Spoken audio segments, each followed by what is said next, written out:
Created by Jerry Conway and Bob Oxner, Vixen first appeared in the summer of 1981 in Action Comics issue 521. But it's not quite that simple. Who is she? Let's talk about Vixen. First, thanks for watching JLS Comics. Hit that subscribe button so you can keep up with all of our weekly content. And with that out of the way, let's jump right into this story. Vixen almost debuted a few years prior to issue 521. In the mid-1970s, in an effort to gain market share back from Marvel Comics, who'd had a Marvel explosion of content and creativity in 1968, DC Comics editor Jenette Kahn launched an ambitious plan. Increased the page count and the cover price, and launched 57 titles over the course of a 4-year period. This came to be known as the DC Explosion. But then came a fuel crisis and an economic crisis, and this campaign started to falter, and then came what's known as the DC Implosion. Dozens of books were canceled, and some of those that were pitched and proposed never saw a first print, and one of those was a book called Vixen. This was later put out in the second issue of a photocopy-style book called Cancelled Comic Cavalcade.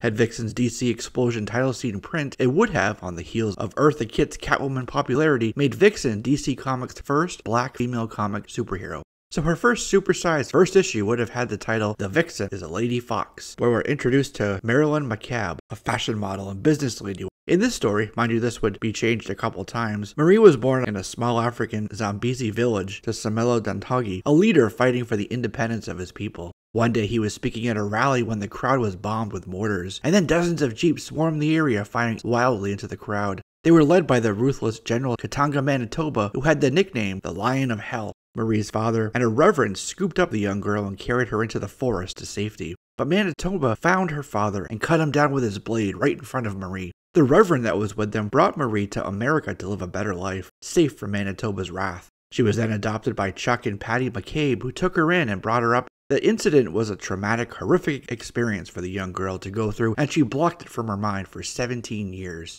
When we meet her again, she's in a Park Avenue studio at the end of a photo shoot. The photographer was harassing her. When she went back to her business office, she met her assistant, Peg, and Peg told Marie that Solomon Samuels, who was her publisher, was in her office. Solomon, though, was Marie's lover, and they made out in the office. They saw in the news that the president of Damula, General Manitoba, was in town, and McCabe fainted. When she later awoke at their apartment, a fox-shaped necklace that was lying with the rest of her African artifacts started to glow. It was a necklace she'd had since before her adoption. What's more, her memories came back, and she shared this sad story about Manitoba with Solomon. McCabe went to her lawyer, who told her there was nothing that they could do. So Marilyn decided to take matters into her own hands. The first thing she needed to do was learn about that glowing talisman necklace, so she headed to the New York Public Library to do research. McCabe learned that it was not only a priceless piece of art, but also that it was a mystical artifact, a Tantu totem, and could imbue its wearer with animal attributes. This totem is able to tap into the morphogenetic field around Earth to transform its wearer into any animal and take on its powers and characteristics.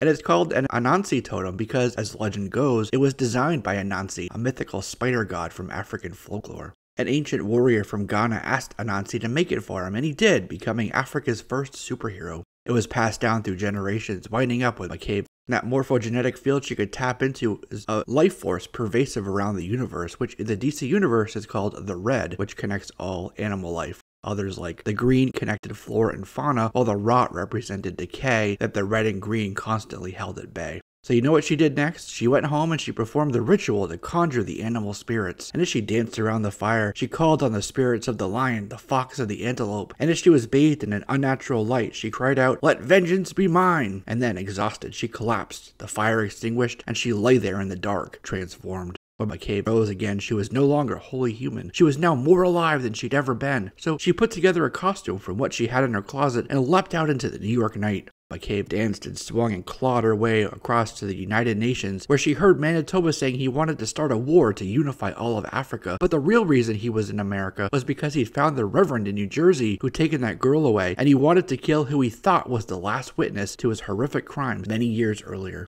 As Manitoba was readying himself for another killing blow, Vixen burst through the chapel window, attacking with all the primitive fury of a beast of prey, whirling, kicking, and slicing her way through Manitoba's guards. She lunged at Manitoba and he cried out, "You Vixen, I'll split you like a pig," and she attacked him, ripping and clawing at the criminal. In the fight, a massive cross fell on top of him, and his last sound was a gurgling sigh as the life left his body. Vengeance had been served. And in that moment was the end of the beginning, and the start of a new life as a superhero, a new life as the Vixen. Her official debut came in Action Comics issue 521, where on the cover she dropped in on Superman, who asked, "A new costumed woman joining the fight, but on which side, mine or theirs?" The story was entitled The Deadly Rampage of the Lady Fox. Lady Fox, of course, being one of two definitions for Vixen. Vixen swung in on a group of workers unloading furs from the back of a truck. She took them out and stole their truck, and Superman heard their cries, so he flew over to inspect and started following the van that she had stolen. But Vixen saw Superman flying behind her, so she lashed the wheel with a rope and climbed out even as the red van sped down the road. Vixen jumped as the van crashed into the river and fought with Superman briefly, and as she managed to claw Superman, piercing his skin, the van was destroyed.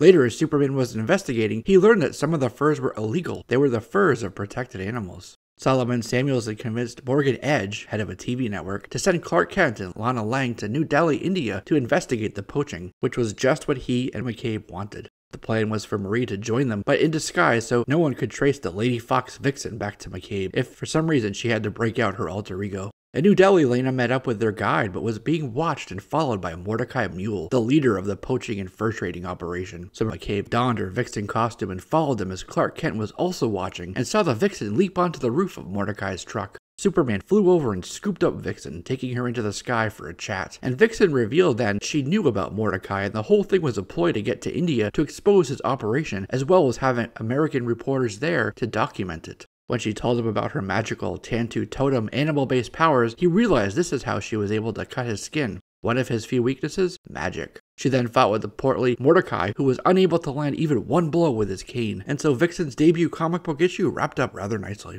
Her story again changed from her unpublished version. She was now daughter of a village priest, Richard Jawe. A poacher named Aku Kwesi had killed her mother, and then a General Moxai, Richard's half-brother, ended up killing him as he tried to get the totem for himself, so she fled to America and set up her own identity, got into fashion and modeling in New York City. And in one trip back to Africa, she ended up stealing the totem from her evil uncle, who still had it, and that, in this continuity, is how she became Vixen. Vixen then took on a villain named Admiral Cerebus. And then after the Justice League satellite was destroyed during an alien invasion, Aquaman disbanded the team. However, he reformed the Justice League, but with a new roster. This new team was Gypsy, Zatanna, Vibe, Martian Manhunter, Elongated Man, the grandson of the Golden Age Commander Steel, and after becoming more comfortable with her new persona, Vixen applied to be a member of the Justice League, and they accepted her in as a member. In Infinity Inc. issue 19, which was done by Roy Thomas and Todd McFarlane, Commander Steel and Mechanique teamed up with Infinity Inc. to confront the Detroit-based Justice League team, and in that battle, Vixen ended up fighting with the Golden Mechanique. You're not getting off that easy, bright and shiny.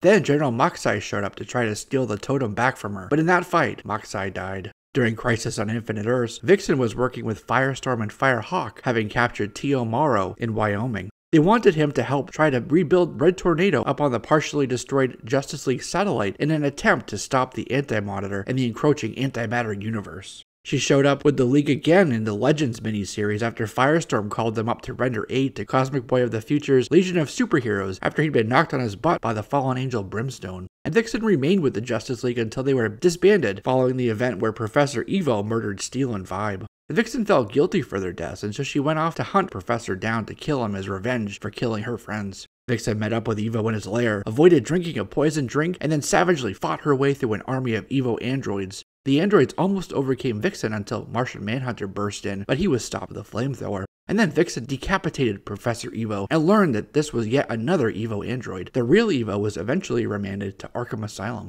But because of this and nearly beheading somebody, Vixen was scared of what she'd become, fearful she couldn't control her rage, and so Vixen told Martian Manhunter that she had to quit the Justice League. And so, off the team, Vixen went back to modeling work. Vixen and the Suicide Squad showed up in Justice League International issue 13 in 1988 as well to reclaim their teammate Nemesis, who was back in Russia. Later, Vixen was on a photo shoot in the Caribbean when a group of drug smugglers led by a kingpin named Cujo attacked and murdered everyone. So Vixen teamed up with Black Orchid and Captain Boomerang of the Suicide Squad to take down Cujo. And in the fight, her animal side took over again, and she completely lost control, and after that she continued to work with the Suicide Squad while learning how to better manage her powers. Later, after the Dominator's gene bomb went off during the invasion event, it affected many, and it also messed up Animal Man's connection to that red morphogenetic force which bonded all animal life together, with him now unable to absorb nearby animals and powers. So Vixen showed up at Ellen's house, being chased by invisible creatures. Ellen's friend recognized Vixen as a model and noted that she was featured as a model for the Miyake collection in that month's Vogue magazine.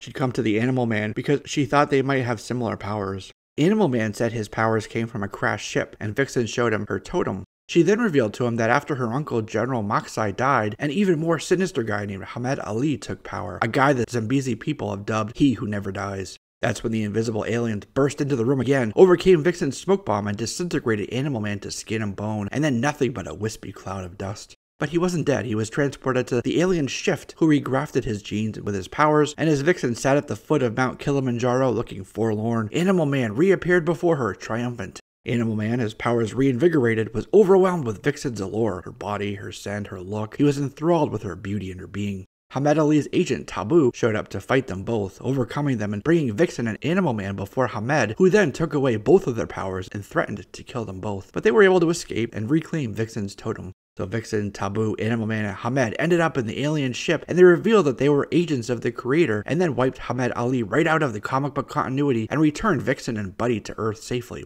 Zambezi now free of its dictator. By Suicide Squad issue 39, that team had disbanded, and so Vixen once again went back to fashion modeling, where she had a brief fling with Bronze Tiger. She went back to the team for a short time in order to help Bronze Tiger with his mental issues, but he wasn't getting better, so she ended up leaving yet again. But she wasn't done with undercover government-sponsored work. After Suicide Squad, she worked with an organization called Checkmate. Later, Gorilla Grodd raised an army of animals and overcame Flash and Detective Cleveland, so Vixen showed up to help, but Grodd got a hold of Vixen's mind and made her attack Flash. Then Grodd took her and Flash prisoner and turned Vixen's powers on herself, causing her to howl and wail in agony. At the end, though, she was able to channel the powers of an electric eel to take Gorilla Grodd down. Vixen showed up again in the Animal Man series, now wearing the ceremonial mask of the Zambezi and Tabu. After a few issues, Vixen and a couple others performed a ceremony to summon a shaman named the Stone, and are then transported to another dimension called the Door Between Worlds, where there are giant insectoid creatures, and it was all to fight with a villain named Antagon. She was then at the Justice League headquarters in the Justice League Task Force series of the 1990s, tasked with finding Agent Haggard and his MacGuffin virus. He'd been captured by an all-female subterranean civilization, and since a jungle was involved, it was thought Vixen's powers would come in handy. In one issue of JLA, Vixen joined the Ultramarine Corps, where she was brainwashed by Gorilla Grodd into attacking the JLA, but they helped free her from Grodd's mind control. Vixen then helped Wonder Woman in her fight against Circe, and after that she helped out the Huntress and the Birds of Prey free brainwashed superheroes from a cult. She was also one of very many heroes to go to Sue Dibney's funeral during Identity Crisis,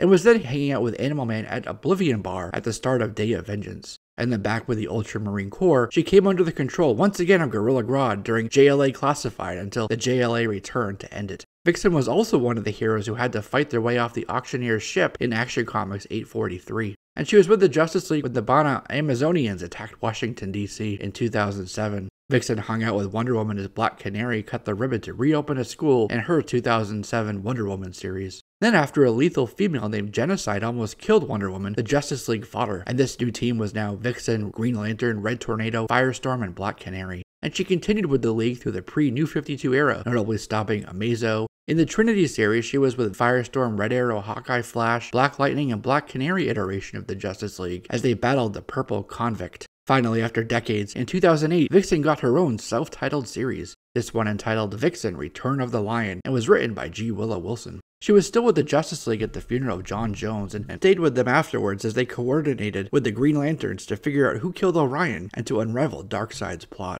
And then she appeared in a few issues of Red Tornado. She was now bi-coastal due to her modeling work, and so Red Tornado's wife Kathy, fearing safety due to elemental sightings, took their daughter Treya to see Vixen while she was in LA.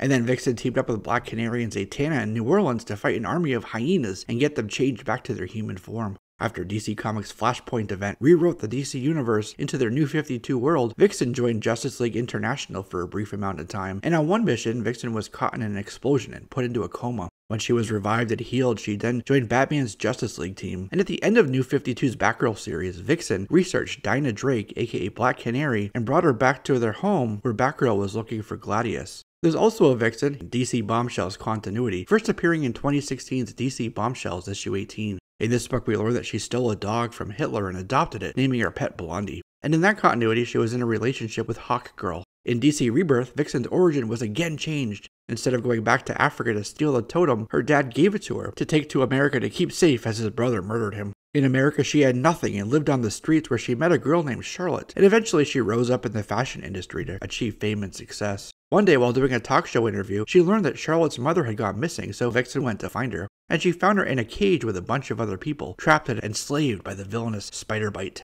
Vixen used her totem to defeat Spider-Bite and free Charlotte's mother, and it was this, in this continuity, that made her decide to become Vixen. She then defeated Roxanne Sutton, aka Roxy Rocket, and so Batman came to her to recruit her to his new Justice League team, which was now Batman, Vixen, Killer Frost, Black Canary, Lobo, Atom, and the Ray. Batman wanted Vixen to be his XO to lead the team when he was away, and she said yes. Their first stop was Saratoga, New York to stop the extra-dimensional Lord Havoc and his extremists. Vixen rallied the League when Havoc took over the country of Kravi to steal it back for the people. So Vixen teamed up with Batman and Bogno, the leader of the rebellion, to fight their way right to Havoc while the rest of the team took down his captains. Vixen was the one to take Lord Havoc down by striking his skin with her poison, and he was put in a stasis prison cell designed by Wayne Tech and donated by the McCabe Foundation, a philanthropic organization created in her name. The Ray then gave the team light constructs, which Vixen used with various animal totems to battle Aegis forces, and she later went with JLA to Monster Valley to help out a modern-day Tarzan named Moxon, who turned out to be on a revenge quest against his own family.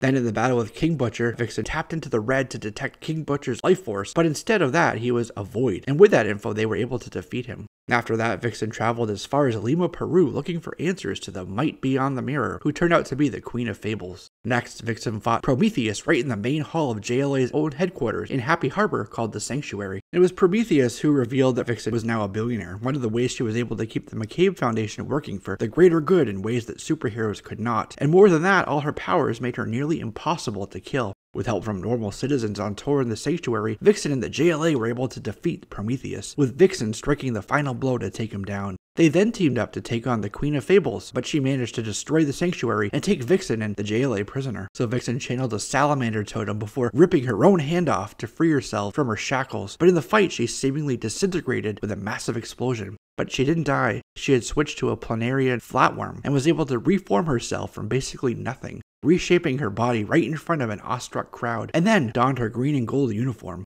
Vixen and the JLA then chased Kronos back through time to save the whole time stream, and back in the present the Sanctuary was rebuilt, and Frost revealed Vixen's plan for a workshop of human innovation right on the site called the Justice Foundation. In 2019's Batman Last Night on Earth 3-parter for DC Black Label, a version of Vixen appeared there too. This was a dystopian future where she was in an IFV in a future hellscape, along with the likes of Poison Ivy, Wonder Woman, and Supergirl, who together formed the New Amazons. In 2021, Vixen came back to the forefront with her own story in a digital-first anthology comic book called Truth and Justice. Vixen was on a shoot that was screwed up. She wanted an African shoot location in Cape Town, Africa, but she got a fake background instead. But this shoot was called short when Charles Makosi, aka Impala of the UN's Global Guardians, came to her for help. Dr. Mist sent them to destroy an artifact, and the fact that her powers were from a totem made her immune to the artifact's power. They traveled through a portal and Vixen ended up punching a guy named Naomi, and all it did was piss him off. So after that fight, Dr. Mist told her that her totem was broken. She still had limited use of her powers though, and during round 2, while attempting to take the totems from Krieg, a totem wrapped itself around Vixen's neck, and Vixen became possessed by the goddess Yamaya. But she fought the spirit inside her mind, wrestling for control, channeling the tardigrade for strength. She was able to bite and chew the necklace off of Krieg, aka fake god Naomi, freeing him from his psychosis. She then flew back to her shoot, mission accomplished. At the end, Dr. Mist alluded to the idea that Vixen would eventually lead the Global Guardians team.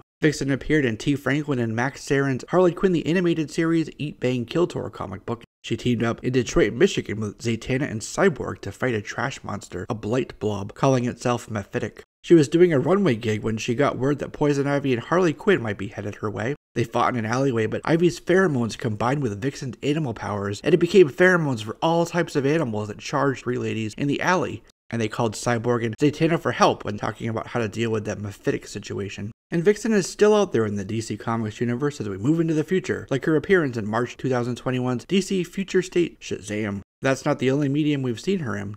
She appeared in the DCAU Justice League Unlimited series, and then in 2015, CW Seed announced an animated Vixen web series focusing on her origin story set in CW's Arrowverse. Vixen's voiced by Megalyn EK and played by her Arrow, and it's Maisie Richardson-Seller who plays the Amaya version of Vixen. And with that, that's a wrap on this one, my friends. Thanks for watching.